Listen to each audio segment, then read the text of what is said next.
Hey there, friend. Welcome to Live with Ease. My name is Julia, and today we are going to focus on downward dog from the ground up.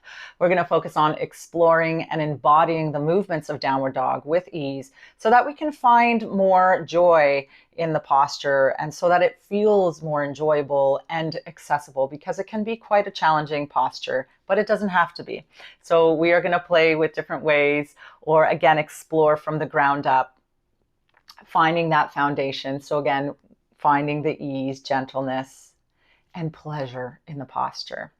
So before we do begin, please subscribe to this channel, like, share this video and this channel for anyone who you feel could benefit from this practice or the other practices on the channel.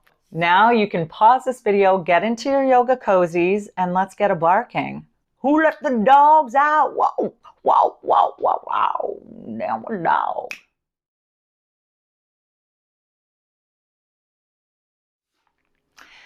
Alrighty, now that you're in your cozy comfies, let's come onto the hands and knees and do a bit of cat-cow just to free up the spine a little bit before we go into our downward dog. So spreading the hands, and then let's dome the spine. Let the head fall heavy.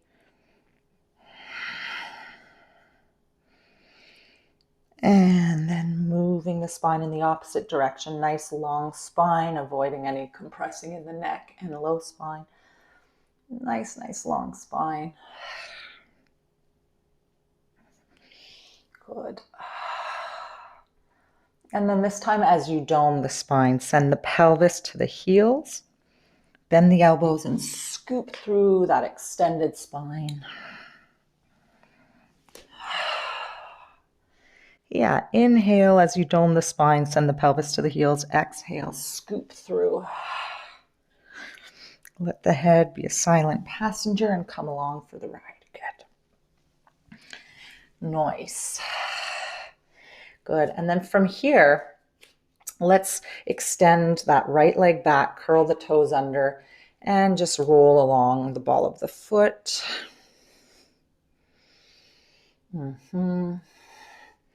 And then cross that right leg over left. Curl the toes under, roll along the ball of the foot.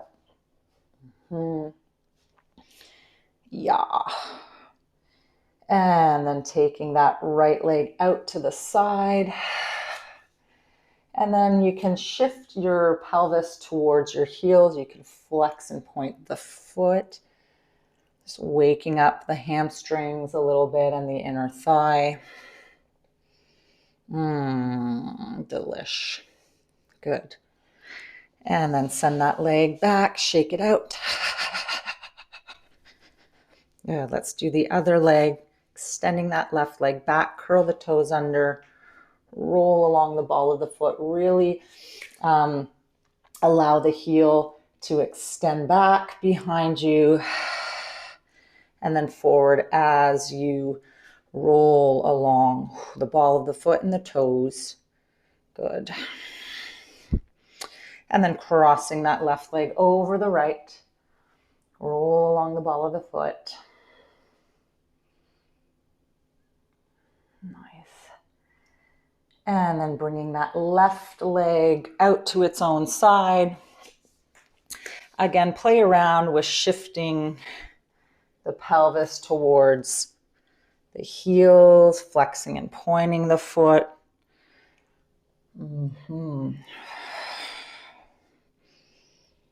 Good.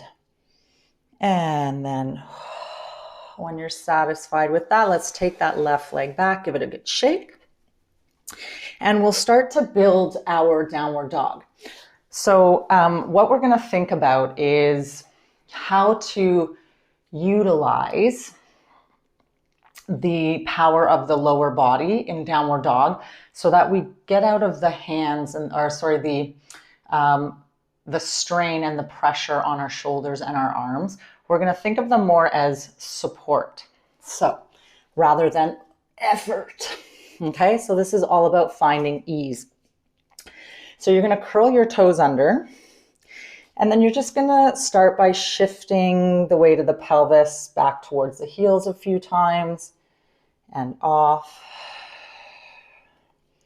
And maybe integrating the breath here. So inhale away, exhale pelvis to heels. Inhale away. Exhale, pelvis to heels. Good. And then on this next one, what you're going to do is you're going to walk your hands to your knees or towards the knees, closer to the legs. And then as you exhale and shift the weight of the sit bones, the pelvis towards the heels, you're going to float and rock those knees off and then release them back on the ground. Inhale, exhale, float, drawing the heels closer to the ground. They won't touch the ground or make contact, but we just want to make sure that they're falling in the direction of the ground. Yeah. So getting used to this kind of rocking motion. So what this is doing, again, it's bringing our awareness and weight of the pelvis into the feet, into the heels, into the legs. Yeah. And then when you're ready on an exhalation, and you can exaggerate that out breath and you can really like oomph it up. And what you're going to do on this exhalation, as you shift the pelvis to the heels, you can then start to extend the legs, drawing the heels closer to the earth. And of course, I don't need to fully extend the legs. We definitely don't want to lock the knees straight. If you keep a micro bend and try to, again, find the heels, it's definitely more useful and impactful here.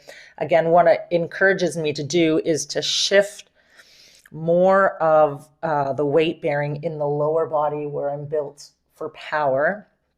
And then I can just use my arms and my hands as support, so I'm not straining in the shoulders and the neck and the arms. So yeah, I can keep a micro bend to draw the heels closer to the earth. If you can extend, if your hamstrings feel quite long and stretched out, you can extend the legs. Again, we don't want to hyperextend them and jam them back. And let the head fall heavy. Good. And then I can release the knees back on the ground and try that a few times, just coming in and out. Really basking in the sort of the pleasure and joy of this posture so that it doesn't feel like a scary or effortful posture, which sometimes it can feel like that. But if we shift our approach, we can find a bit more ease, pleasure, joy. Good. Nice. And then a few other things you can do here is if your hamstrings are feeling quite tight and you're like, Julia, that's impossible. I can't straighten my legs. I can't even shift the weight into my feet and into my legs, even with bent legs, because bent knees, it still just feels like I'm shaking. And that's okay. A little bit of shaking is good. However, we want to keep finding the place where where we can breathe, where we can find a little more ease, even if it's challenging. So if it's challenging, if I can keep inviting that exhalation and the breath, that over time is going to start to soften the musculature around the bones, so I can find a bit more and more ease in the posture and movement. So another way, again, we can explore some ease and enjoyability, is that even a word? I don't know, is by taking the feet and legs a little bit wider. Okay. So this is useful if the hamstrings are quite tight. So again, I'm going to shift or walk my hands to my knees, and then again, shift a little bit of the weight into my feet, and then come again into the downward dog. And again, I can keep my knees bent here. Yeah, I can take them even wider. Take them as wide as you'd like. Because honestly, it's about finding softness and gentleness. Because if we constantly push our nervous system into a state of struggle and survival, it's harder to, or more challenging to find eventually that comfort. And you'll just hate doing it. You're like, oh God, downward dog again. But it's actually such a beautiful movement and a beautiful posture. And again, it's not about hanging out in the posture for hours on end or minutes on end or whatever. It's about moving in and out of it and integrating the breath with the movement. And that's where you'll really find that that joy and that satisfaction in the posture, in the movement. It's about embodying it rather than pushing yourself in a shape that doesn't feel good. So again, find your foot position, whether it's hip width apart or wider. And again, my heels don't need to touch. If the heels are off the ground, that's okay, and bend the knees. And what I want you to think about constantly is every time you come into the downward dog, can you keep shifting and rocking the weight of the pelvis towards the heels, towards the feet, towards the legs, or into the legs? And see if your hands, arms can just be support, just supportive here. And then also, let's make it about spinal elongation. So let the head, the skull fall heavy, releasing the neck. And then even if you can straighten your legs, again, without locking, a soft bend in the knees, or even bending the knees, does is it actually allows you to keep thinking of that tailbone drawing actually down, creating a little bit of flexion, which is actually really good. That's what's going to help release the spine. We don't want to think too much of tailbone up and sit bones up to the sky, because what that does is it can create a bit of strain and discomfort in the low back. So let's think, rather than tailbone to the sky, can I think of it kind of lengthening away from my skull without moving it up towards the ceiling? Keep the sit bones elongating away, but dropping also towards the heels.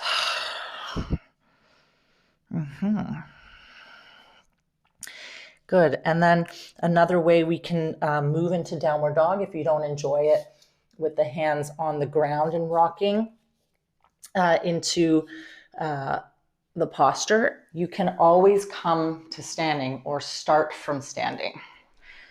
So I can start in Tadasana, hip width apart, or again, if you know that your hamstrings are quite tight, take the feet and legs a bit wider, drop the chin, drop the skull, roll yourself forward, bending the knees. Once you fold forward and get closer towards the ground, bend the knees, place the hands on the ground, and then walk the hands forward. And again, I can straighten a little bit more the knees, or play around with hip width apart, giving the pelvis a little bit of a wiggle if you'd like at the top.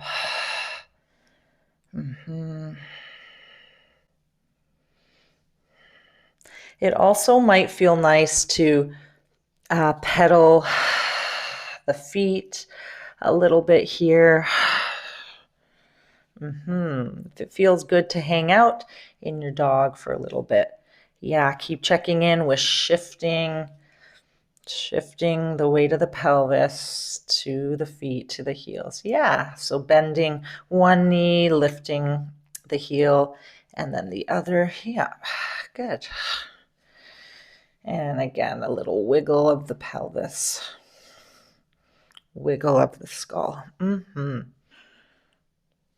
Legs wide, and then bend the knees, walk the hands to the feet, roll yourself up.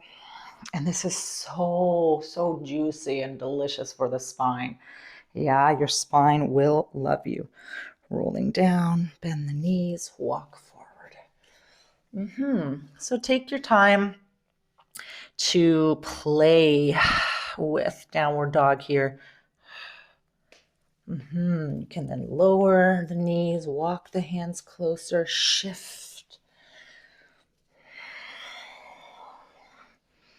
Keep checking in with the skull, release the neck. Good.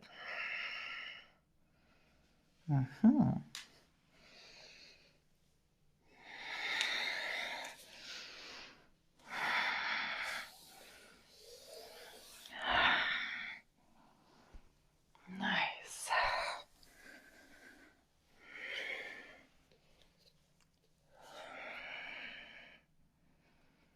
Good.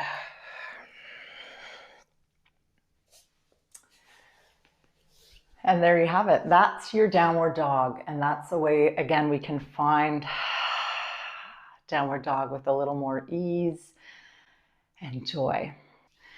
Thank you so much for joining me in this practice and giving or gifting yourself the time and space to move, ground, and breathe. And your body and mind will thank you. Trust me. Stay tuned for next week. We are going to work on downward dog modifications. So a few other things you can do if you don't enjoy practicing downward dog with the hands on the ground and still want to gain the same benefits and the lengthening in the hamstring, the release in the low back, all that good stuff. So again, next week we will invite you to practice some of the modifications. If that's of interest to you, be sure to subscribe to this channel, share, like the video, and also share it with someone that you think would benefit from it as well, from the channel and the video. All right. Thank you again, and we'll see you on the mat very soon. Think love, speak love, be love.